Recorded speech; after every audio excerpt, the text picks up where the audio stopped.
Shoulder வந்து பார்த்திங்கன்னா இப்போ பிசிறு தெரியாமல் வந்து நான் ஜாயின் பண்ண போகிறேன். அதனால் லைனிங் கிளாத்தை ஓப்பன் பண்ணிட்டு ஃப்ரண்ட் பீஸை எடுத்து நல்ல பக்கம் ஒன்றா இருக்க மாதிரி வச்சுட்டு ஃபஸ்ட்டு வந்து ஒரு 1/2 இன்ச்சில் நேராக வந்து தையல் போட்டுக்கலாம்.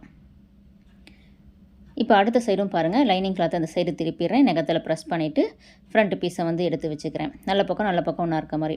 இப்போ லைனிங்கில் இருந்து 1/2 இன்ச் அளவுக்கு நேராக தையல் வந்து போட்டுட்டு வர்றேன். இப்போ அந்த லைனிங் கிளாத்தை அப்படியே திருப்பி நம்ம ஏற்கனவே போட்ட தையல் மேலே வச்சு, ஏற்கனவே தையல் போட்டிருக்கோம்ல அது மேலேயே தையல் போடுங்க.